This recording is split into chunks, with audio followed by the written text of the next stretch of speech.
Hello and welcome to Dialogue. China and Southeast Asian countries, known collectively as ASEAN, have just upgraded their free trade agreement at a recent gathering in Malaysia.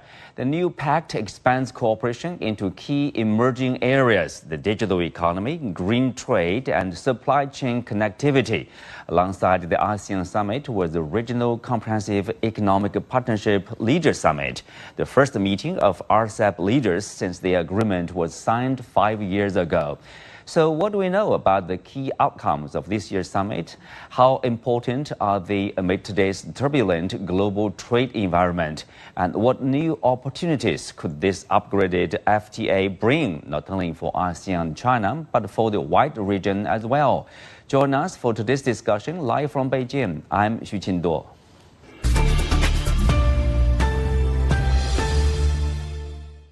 Well, joining me today are Professor Rong Ying from Sichuan University, Professor Anna Rosario Malindog-Uy, Director and Vice President for External Affairs of the Asian Century Philippines Strategic Studies Institute, and Peter Chang, Research Associate at the Malaysia-China Friendship Association. Welcome to the show. So Peter, we'll start with you. You are at where all those events took place. So this is one of ASEAN's most consequential summit in years. What do you think is are the major outcomes of this year's event? Well, the major takeaway, Qinduo, is this. In ASEAN, in this part of the world, multilateralism is alive. Free trade is alive. Globalization is well alive and kicking. There is no talking about decoupling or deglobalization. We are committed to multilateralism, free trade, and globalization. And the community, ASEAN as a whole, has affirmed that over this week through many, many meetings and many, many declarations. We are going to continue with or without the US globalization in this part of the world. A strong message there. Maybe because of that, Timor-Leste has officially become ASEAN's 11th member, the bloc's first expansion since the 1990s. We see the videos, of this country's working staff, celebrating the event with tears, that went viral. There's a reason, right? What do you see as this new expansion here? Yeah, just to give also my perspective on what are the major achievements of the ASEAN Summit that just recently concluded in Malaysia in Kuala Lumpur. I think you mentioned that one of this really is the accession or the acceptance as a member of ASEAN of East Timor, which is actually a very important undertaking, or what happened in the ASEAN Summit, precisely because this provides some kind of legitimacy in terms of sovereignty as far as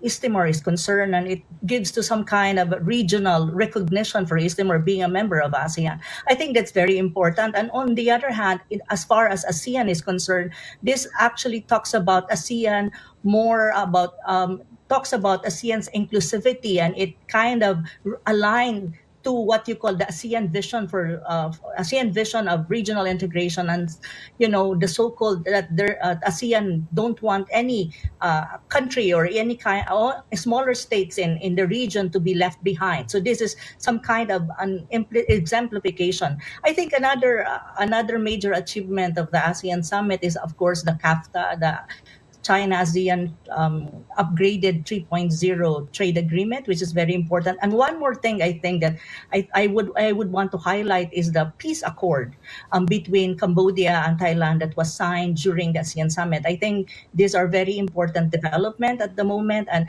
of course, I would also agree with Peter that, in ASEAN and in our region in Asia Pacific, multilateralism is very much alive, globalization is alive, and partnership and regional integration is very much alive, even though external forces will not agree to this. But as far as Asia Pacific is concerned, of course, Southeast Asia is included in that. China is included in that.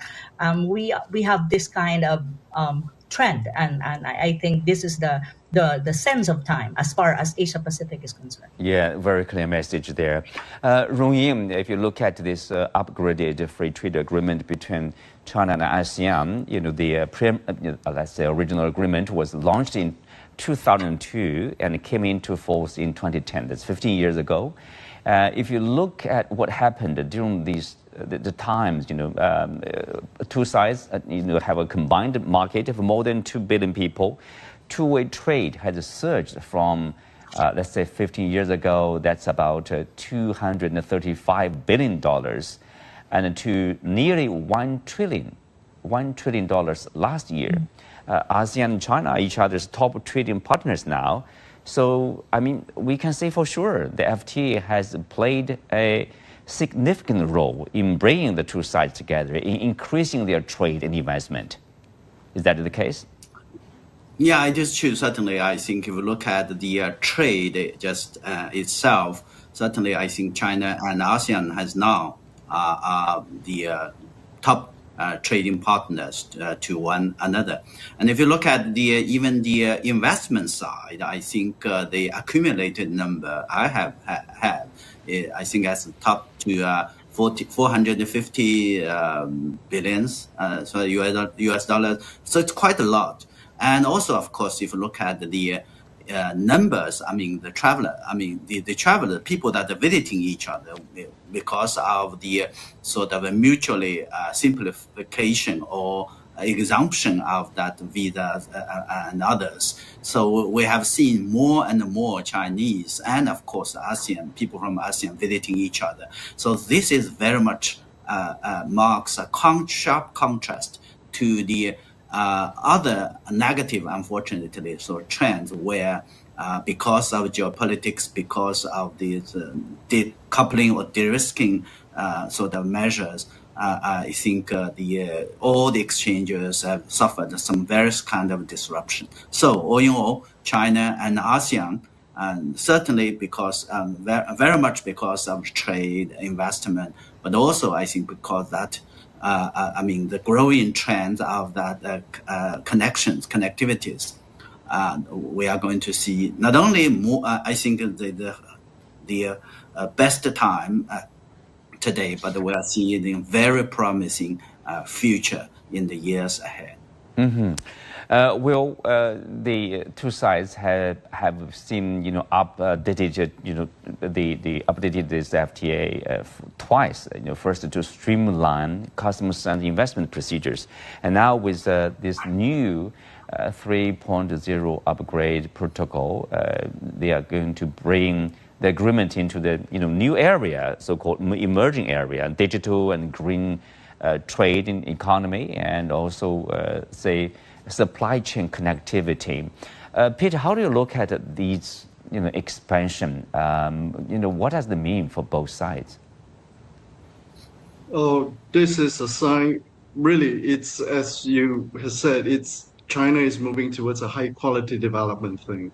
We are seeing the FTA 3.0 as embracing that. We are moving beyond just the bricks and mortars now. We are going into green economy, digital economy, and AI-driven economy. So we are climbing up the value chain. Our trade has grown in both its size and also its quality, and this is absolutely critical. And this is partly driven in large part by China's sort of advancement that is driving us along. Southeast Asia and the other countries within RCEP itself. So we see a very positive trajectory, a trajectory that is future orientated and bringing us up the value chain. That's a positive move, I think. Mm-hmm.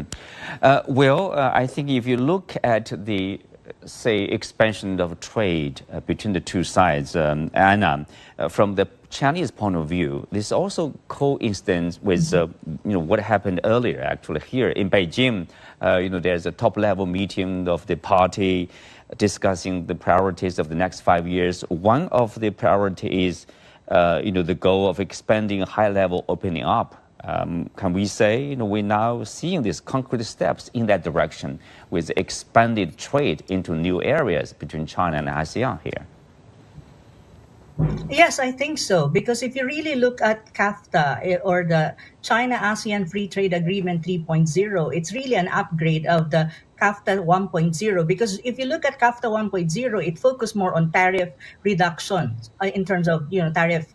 It's more on the tariff reduction, so it's more on the trade. That's more on numbers. But if you really look at CAFTA and the recently concluded CPC plenum that happened in Beijing, you can see that there is what you call a transformation. It's not anymore focused on quantitative, but more on qualitative. That's why in the China side, it is more focused on trying to, how do you call that? It's what you call high level development or modernization for that matter. So now the CAFTA 3.0 is more focused on digital trade, green energy, green economy, and supply chain. So you can see that there is such a thing as a structural deepening between the strategy of China when you talk about its modernization and it's what you call outward economic diplomacy, with reference to its the domestic reform agenda, economically speaking. If we're talking about economics, so you can see the synergy at the moment between between this upgraded trade agreement and also the strategy that China is actually putting forward, which is, as you said, it's focused on high level opening up. So you can see the synergy. So it means that China and ASEAN would have deeper economic integration in from this point onward, and I think this is very good when you talk about resilience and when you talk about amid the turbulence that is happening when you talk about trade in the world right now. And in many ways, this will isolate as Asia Pacific to a greater extent to economic shocks that the United States is waging when you talk about trade tariff war. So I think this is a very exciting moment for Asia Pacific, not only for ASEAN and even not only for China. Rong Ying, of course, we know that for China, ASEAN is critically important. ASEAN has become China's top, trading partner in recent years. Partly because of there's a lot of pressure from Washington. We know the trade war, tariff war. Beijing and Washington. Of course, China is trying to diversify away its trade relationship with ASEAN countries. But at the same time, I think as China continues to open up its different sectors. For example, they are trying, latest round of opening up is believed to be focused on expanding market access. And also, during the 15th five-year plan, China is trying to highlight the development of new quality productive forces, basically to boost domestic consumption. That means more import, not only more production, but also more import from, of course, our top trading partners, for example. Exactly. I think that is why we see that more and promising sort of opportunities in terms of for win-win, high-quality win-win cooperation, if I can say, between China and ASEAN. As a matter of fact, if you look at the history, if you look at the trajectory of China and ASEAN cooperation, win-win cooperation in the past decades, ever since, I think there always been first and foremost on the kind of upward sort of a trend. But most importantly, I would argue that whenever China adopts kind of a new or upgrade of its development model and taking into account what is happening domestically and internally, that provides more opportunities for win-win cooperation.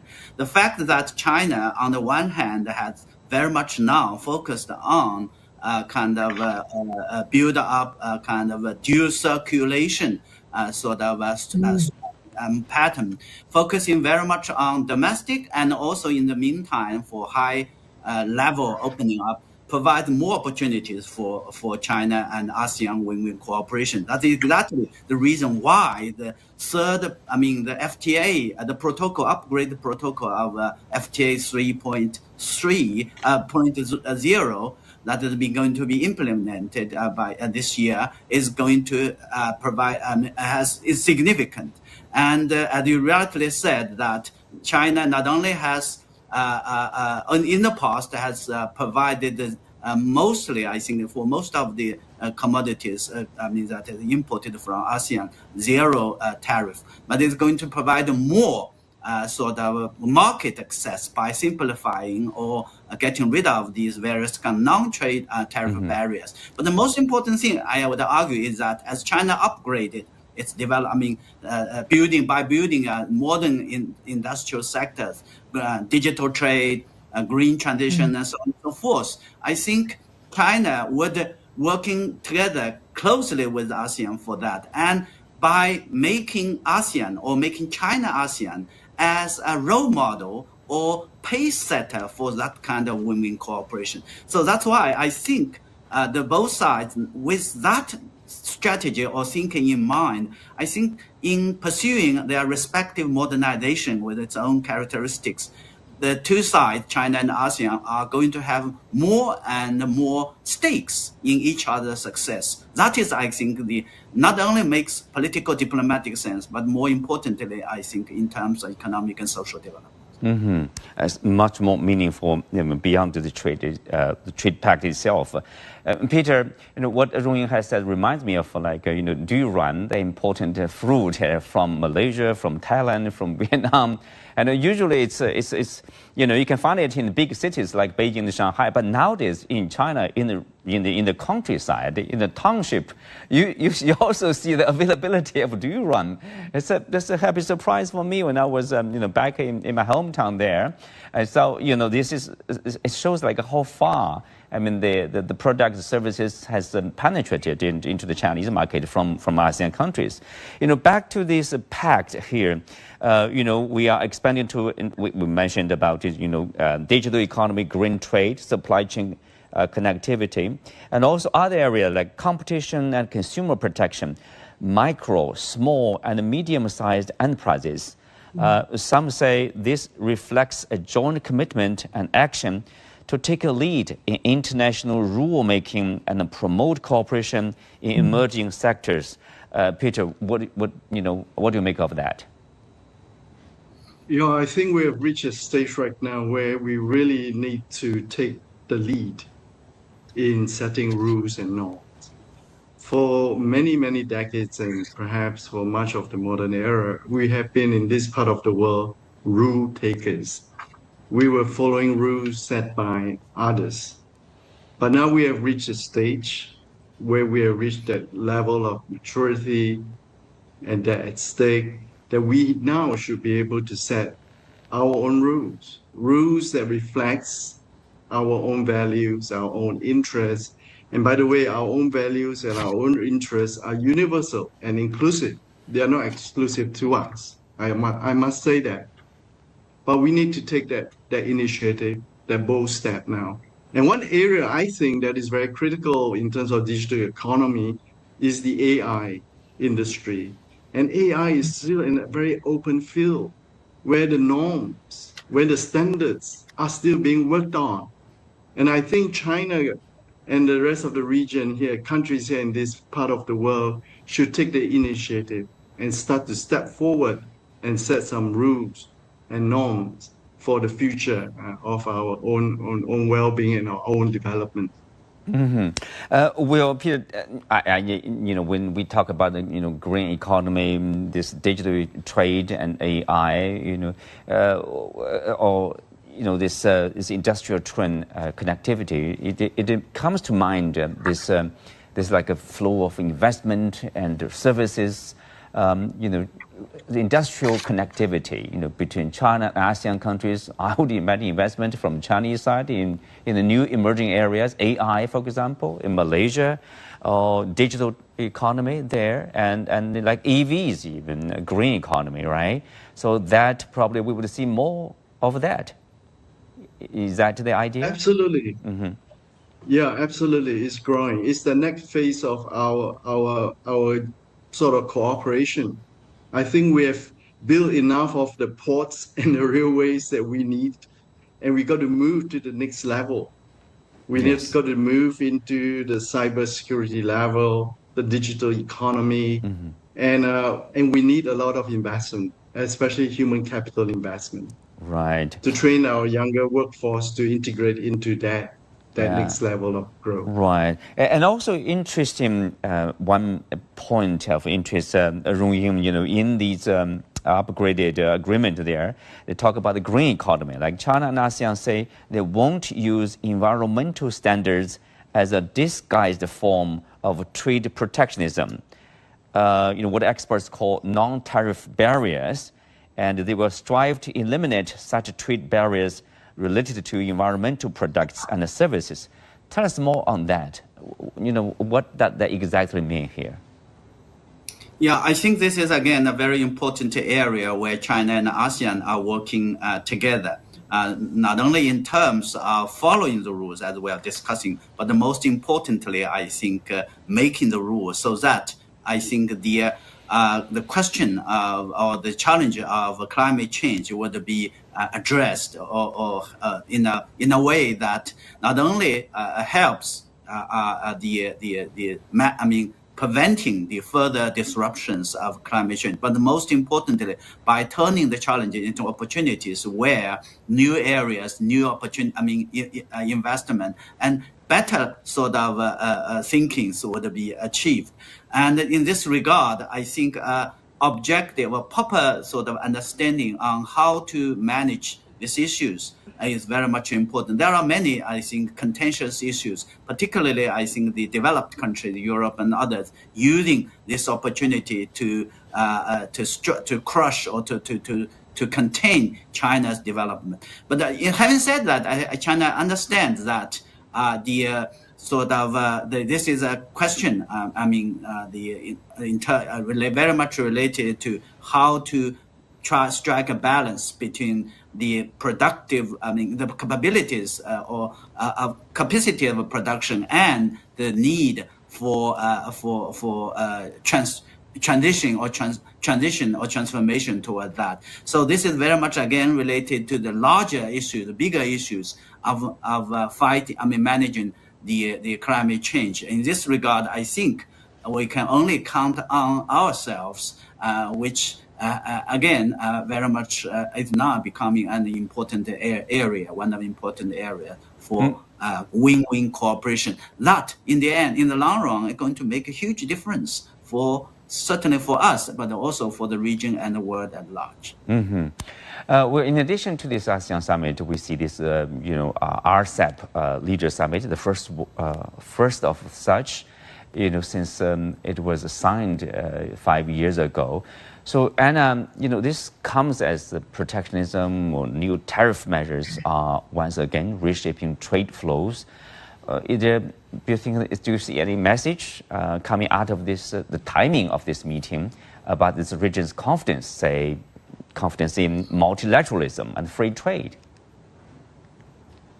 Yes, I think the RCEP Leader Summit coinciding with the ASEAN Summit and even the upgrading of CAFTA 3.0 is not only symbolic, but I think it's very strategic.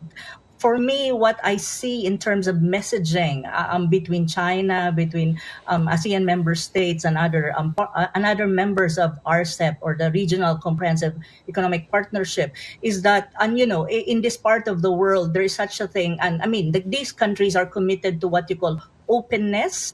It's committed to what you call regional integration, and especially economic. And it means that cooperation and partnership, they put premium on this kind of values. And I think there's what you call a collective reaffirmation in the faith of multilateralism and regionalism. I think these are the message that I was able to get when I saw and I read in the papers that there was a RCEP leaders meeting. And I think this is also one way of looking at, the push of ASEAN member state and ASEAN as a bloc in trying to push and trying to, to tell the world that, there is such a thing as ASEAN centrality. And amidst the turbulence in the world, when you talk about trade protectionism and all of these challenges, geopolitical challenges that we're facing, ASEAN is in the forefront of all of this, regional integration and even economic partnership that is happening, not necessarily only with China, but even with other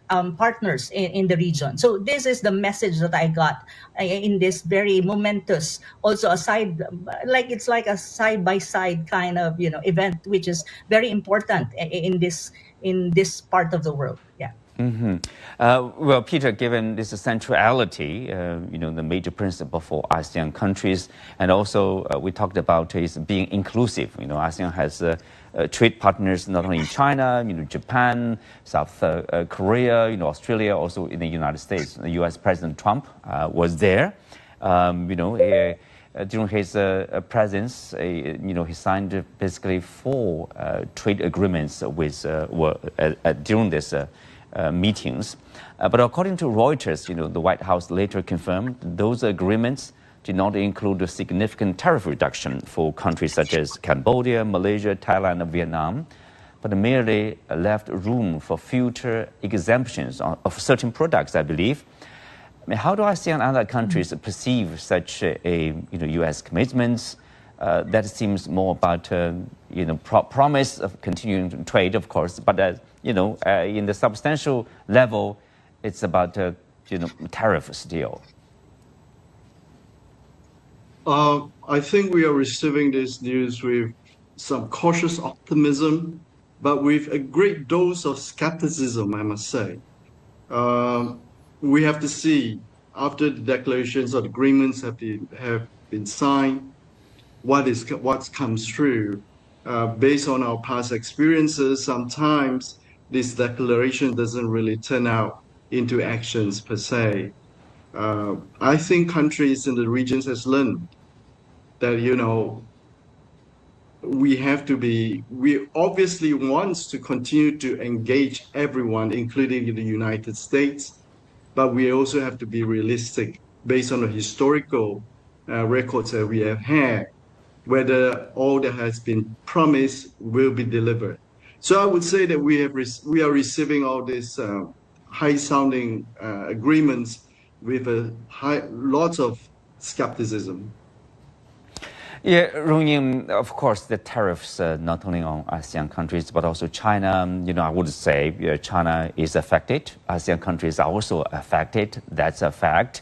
According to one report by a think tank, saying that the ASEAN's GDP that would be affected by about 2.3%, and also employment also was affected, 5.9% drop. So maybe this is why, or this is the way to respond to that kind of pressure, by strengthening, but working together closely, by having more free trade and more free flow of investment and a stronger, more resilient industrial chain between ASEAN and other countries, other partners, including China here? Yeah, that's exactly, I think, the significance of the sort of the agreements and the messages coming out of this summits. As we have seen, and we're discussing that, on the one hand, we have to oppose protectionism, demonstrated by the global tariff war. But most importantly, we have to demonstrate our commitment for unity, solidarity, with concrete actions. So that's why RCEPs and the China's, the ASEAN's FTA 3.0s carry significance. But it is equally important as we look at the summits. There are more, echoing or working, ready to work with ASEAN, and we have seen the participation by the Brazil president, South African government, and so on and so forth. So that is, I think, the reason, or that is the right way of how we can manage the uncertainties or challenges arising from. Right, as the Premier Li said, openness and the cooperation is the key. With that, we are coming to the end of today's show. Many thanks to our guests. You can also find us on the CGTN app on YouTube. I'm Xu Qingduo. Thanks for being with us. See you next time.